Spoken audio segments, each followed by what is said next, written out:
Rick Solly here with you today, and I have a very special guest, a good friend of mine, Bob Heilig. I think we've been friends for what, 16 years now, Bob? Yeah, about that, man. That is hard to believe, brother. I talk about fate. I'm a big believer in that. And I remember going to my very first meeting and walking. We lost your video there. Oh, there we go. We lost your sound, man. I'm going to sit here. Oh, there we and go. in about 5 minutes of talking to you, I'm like, this guy, we're going to be friends for a long time. And here we are, 16 years later. But you've been gone for a while, right? I mean, it's been how long? 13 years since you left? Yeah, I started. I became an entrepreneur 13 years ago. So I left medical sales in 2000. And Are you with me, Bob? I'm sorry. Yeah. I'm figuring this out as I go. Can you hear me? All right. Audio. Okay. How about now? Can you hear me now?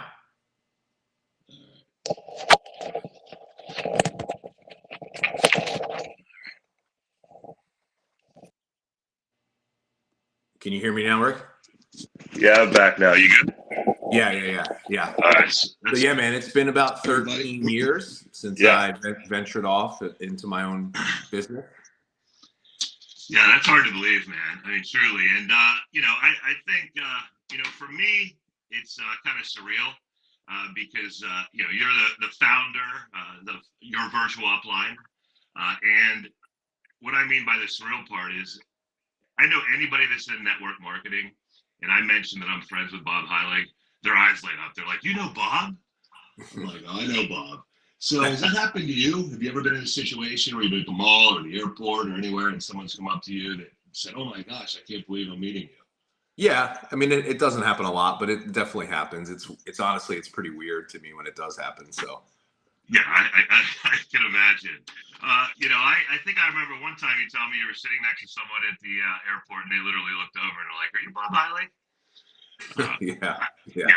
I've personally had no one ever noticed me at an airport here, but anyway, so it looks easy now where you are because I watch your videos. You're very natural. You do a great job of connecting with people, but it wasn't always easy, right? I mean, you started out, if I remember correctly, you were doing Periscope videos like literally every day for months and months at a time. Yeah. So talk to me a little bit about that process. Yeah, so I think, I know one of the things that we want to talk about today is really just kind of building a brand and getting attention using social media, which I know you've been really leaning into LinkedIn recently and creating content, videos, and sharing. And I think, content and social media has changed pretty dramatically since I started back in 2016. When I first started, I was going live on Periscope every single day. Yeah. And I had no idea what I was doing. I just knew that I wanted to do something for myself. And I thought social media was a powerful tool to maybe be able to get some attention and build a business. And I was focusing on the network marketing, social selling space. But I just showed up and I went live every day. Every morning I would just share a tip or a strategy or a piece of advice, part of my story. And really just focus on trying to help other people and solve problems within our specific space. Sure. And I didn't really have a big vision of what it was going to be starting out. I just was like, I want to do something with this. And slowly but surely kind of started to learn some things and build a following. And then 6 months later, found myself in a place where we actually started to monetize the following through coaching and courses. And over the last 6 years, we've earned in excess of $10 million kind of doing what we do today. So it's been a pretty wild ride. Yeah, I would say so. That's phenomenal, man. And I think the word, and you didn't say the word, but you implied it, is consistency, right? And I don't care what you do, what your chosen field of endeavor is, you've got to be consistent. And it can be something, I mean, it doesn't have to be professional either, right? It could be personal. I mean, if you're working out, if your goal is to lose weight, it's consistent every day. Yeah. And I think that's the one thing I noticed about you, man, is literally every morning I would get a pop-up on my phone saying, Bob's live. And I think what happened is I think people just got used to seeing you, and they said, "Hey, it became part of their morning routine to spend time with you." Yeah. So kudos to you for that, because I know it's not easy, because I'm sure early on you were talking to probably nobody, right? I mean, there was one or two people at the very Yeah, beginning. like 5 people in the first video. So yeah, it wasn't a big audience. No, now you're talking $10 million. That's insane. Well, it was funny because yesterday we did our pre-interview, and for those of you who don't know, that's kind of a big deal in this space, the pre-interview. And I had this whole kind of vision of where we're going to go with this interview, and after about 5 minutes, the whole thing blew up. I just tore up the papers, and I realized that's not going to work with us. I think because of our friendship. Well, so let me give them the backstory here. So. Rick asked me if I would, this is his first LinkedIn Live, so let's give Rick a little shout out here for putting himself out there. And so he reached out to me. He said, "Hey man, you want to go live? Would you hop on with me and we can just chat about, whatever." And I was like, "Yeah, that'd be cool, man." And I go live at 9 a.m. every day on Instagram. And so I'm thinking, yeah, we'll hop on 5-10 minutes. We'll chat about something. We'll kind of get you off to a good start. And so I get an email from Rick. And it is a Google document with questions he's proposing. And so I opened said document, and there are 30 questions in there. So I'm like, "Hey man, do you think we could wrap this up by around lunchtime? Because it seems like that's what we're trending towards." Yeah, I got a little carried away, man. I just, I wasn't sure. Oh man. But no, that is exactly what happened. That is a fact. But I think ultimately I knew we would kind of settle into our own little rhythm here. And the thing that really surprised me, though, is, when we transitioned the conversation about, and you use this term, everybody sells. Okay. And I thought that really hit home for me, because this has been a pretty significant transformation for you in terms of your approach to training. Right? Is that sales mentality? Because I kind of feel like, and I'm not putting words in your mouth, and you can correct me, that early on in your career, you try to avoid the word sales, and you didn't always think that way, because I think what happened is it scared people, your audience, away when they heard sales. But since then, you've had like kind of a transformation, as I said, or a light bulb moment. Is that true? Yeah, well, in our business, as I said, we primarily serve people that are in the direct selling, network marketing, social selling space. And so the word sales, to them, there's this kind of bad connotation around selling, right?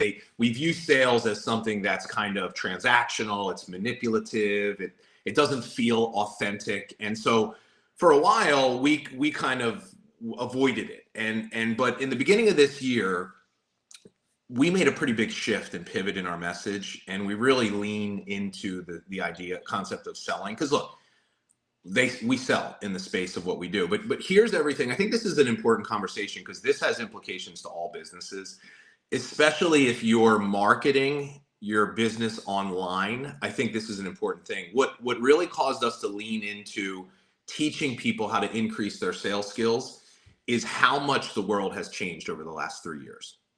When you think about, like, in our particular space, in 2020 during COVID, there was a boom of people that came into our space and saw a lot of success. And they saw a lot of success because the circumstances of the world contributed to the fact that nobody was doing anything. And marketing, even when I started in 2016, all I had to do was go on Facebook or LinkedIn and say, "Hey, I'm doing this training. Here's how much it is." And people would just buy, right?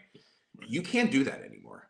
Like, engagement rates have decreased over the last 3 years. Like, this is an interesting stat. I don't know the stats for LinkedIn, but on Instagram, the average engagement rate right now is 0.47%. Wow. So that means if you have 1,000 followers and you post on Instagram, on average, your 5 people will see that post.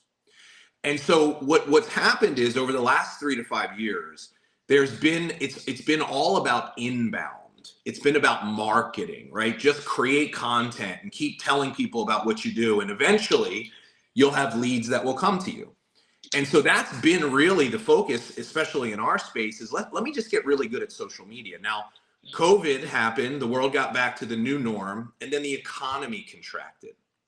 And so what we're seeing in our space pretty consistently is people are seeing a significant decline over the last 12 months in their businesses.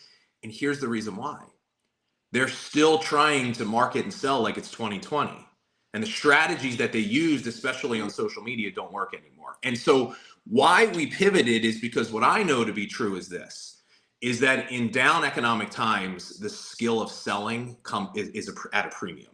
Like sales will always be the most important skill in business, especially when it's harder to reach and get the attention of your prospects on social media. You've got to actually know how to have a conversation with somebody that can create enough value for what you do to get them interested in wanting to take a look. And that's all sales is, right? It's just a conversation with a purpose. It's funny, we were having a conversation about somebody you work with was like, anybody can sell. And you're like, they have the capability to sell, but they haven't developed the skill set or the awareness or the emotional intelligence even in terms of how to do it. And so what we do, our mission, is we just teach people how to sell different. We call it transformational selling. We teach people that in 2023, the most important thing that you need to do is actually stop looking at sales as selling and start seeing sales as helping and serving. And so that's kind of what we do in our business. I mean, that's great, man. My mind's on overload. You're using so many great buzzwords like I love value, helping, partnership, and I love your mission. It's giving back. Is a big part of it. And I think that what really hit home with me, there's a quote by Zig Ziglar. He's one of the probably the greatest sales trainers of all time. No offense, you're not there yet, but you're heading in the right direction. He said, regardless of whether or not you have the title of salesperson, if your business is dealing with people, then you're in sales. Yeah. And I think that really resonated with me because I think there's this apprehension like, oh, I'm not a salesperson. And there is still to this day. I think, when you say sales, there's that image of that car salesperson, right? Yeah. And I think you've done a good job of getting away from that. And I think that's really kind of resonated with a lot of the folks that you're speaking to on a regular basis. So how's it been received? Did you notice a decrease in the people following you, an increase? I mean, what's the feedback been from your target audience? Well, so what's interesting is we didn't necessarily see a decrease. We saw a different quality of customer. Okay.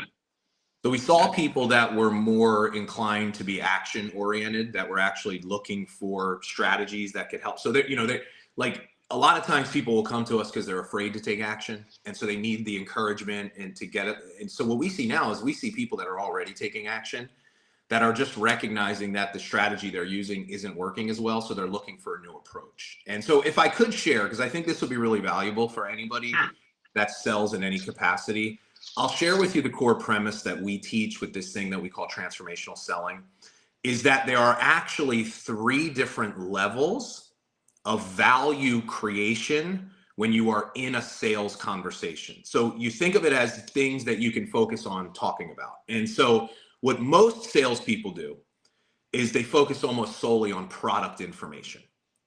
Product information is here's my products, here's the company, here's the industry, here's all the stuff, like anything that you could share with somebody about what you do as a way to kind of explain to, that's product information. Now, in the world we live in today, that is the lowest form of value at the beginning of the sales process. And actually what I see most salespeople doing is they have, they have a conversation with a prospect. There's a few exchanges back and forth to build rapport, but they're not purposeful. It's very just surface level questions. And then all of a sudden they get right into the pitch. Right. And so that is literally the worst thing you can do when you're selling, because it triggers people's sales resistance. And when their sales resistance goes up, they emotionally shut down. And so most of the people that we work with, they're prospecting on social media. So they're doing it through DMs and Messenger. And so this is the reason why they can never actually make a connection with people. So what we teach is this. Value creation and trust building really begins at the second level of value creation, which is problem solving. So the most important thing we need to learn how to do is we need to learn how to lead with solving problems. And what that requires you to do is actually ask more purposeful questions so that you can assess and identify whether the prospect even has a need for what you have. And so problem solving, when you lead with problem solving, it's still selling, but it feels totally different because it's not about you and what you can offer them. It's having a genuine curiosity around someone's circumstances to see if you might be able to help them. And that's why we say when you view selling as helping, You talk less, you don't pitch in the beginning, because here's the interesting thing about value, Rick. You can't ever possibly understand the value that you have to offer someone through your solution until you first take the time to get to know them and understand what they're struggling with and what they're looking for. Value is not a universal thing. And so that's the reason why it's a very different approach to selling. But when people get it, they love it because it feels so much better to them.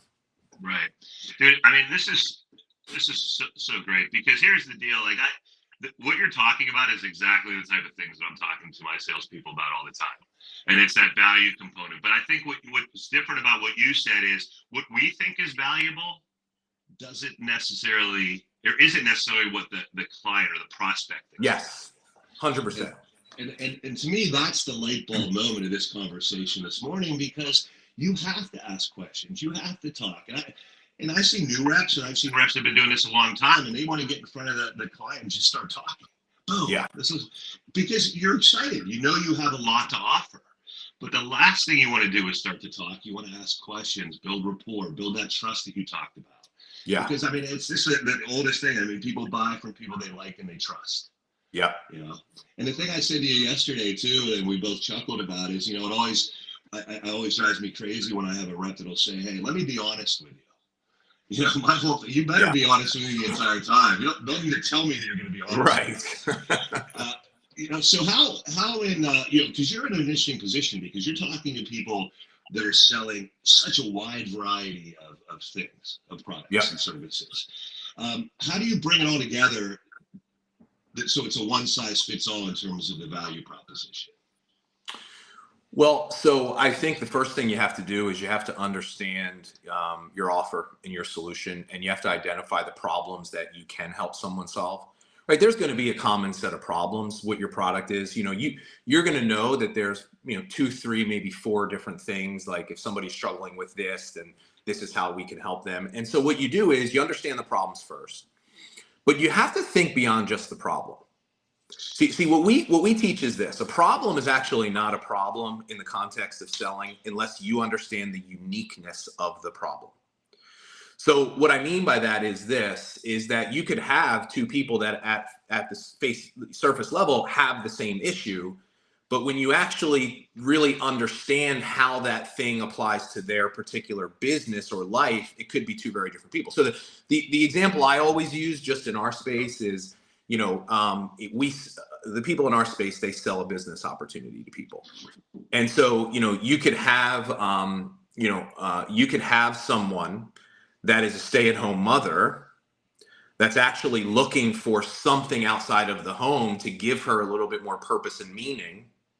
Or you could have a working mother that's feeling totally burned out and wants more flexibility and choice in her career. Now, kind of the same issue, but the circumstances of their life are very different. So when you identify a problem, you can't go right into offering the solution. This is what most salespeople do. Here's a good analogy, and in your space, this fits. You know, we both come from the medical background. Prescription without diagnosis is malpractice. And what salespeople do is the second they get even the slightest inclination of a problem, they go right into prescribing. We've got to diagnose. We have to take the time to understand, you know, hey, doctor, so how's that? What other ways is that impacting your practice? Or we know the other ways it's impacting. So, hey, is it impacting? Have you found that this is also an issue? So what we're doing is we're diving deeper into the problem. And here's the power: is that when you can build out the problem, that's what creates the desire for change. And so, like, what people don't get is you sell your product or solution before you even start telling people about it. If you do it this way, this is the different approach to selling. Yeah, I tell you, man, this is. I hope a lot of my folks are out there listening, because this is, you know, it's a lot of the same stuff that I talk about, but I love the terminology you're using. You know, prescription without diagnosis is malpractice. I mean, bam. I mean, that says it all. And you know, and we see that a lot. There's no question about it. So do you think like I'm a big believer. I'm a student of sales. I've been studying it for a long time, and you and I have gone back and forth, and we've recommended books to each other. Is there a kind of a book that you recommend for somebody who's just trying to get a handle on, maybe not the infancy of sales, but just trying to get a better understanding of sales? Yeah, I love. One of my favorite books is Gap Selling. Okay. And so Gap Selling is essentially, it's kind of what we're talking about. It's problem-based selling. My favorite book ever of sales was Spin Selling, right? Which we all know that one. Yeah. I think some of that is a little bit outdated, but the idea of just really being purposeful about the questions that you ask. And, that's important because a lot of salespeople, they ask lots of questions. They're just not good questions, right? Yeah. And so being more purposeful in the questions, but also I think understanding that in a sales conversation, what you really are is you're a leader. You're leading someone, right? You're leading someone to a transformation or to be able to see a possibility for their business or themselves that's beyond their problem. So part of it is this: we connect around problems. So we teach something we call the transformational conversation framework. So it breaks a sales conversation down into 4 parts. There's the connection phase, there's the problem phase, there's the goal phase, and then there's the transition phase. So connection phase is really, that's the back and forth, establish rapport. You have to do it, but really quickly, you got to start asking purposeful questions to get into the meat of the conversation. So we start connecting around problems, right? We start kind of diving deeper. We teach a strategy we call acknowledge, relate, and share, right? And then, but eventually what will happen is this: we don't want to get stuck in the problem. In our space, what happens is that people start to kind of feel like they're becoming like psychologists and counselors for people. Yeah.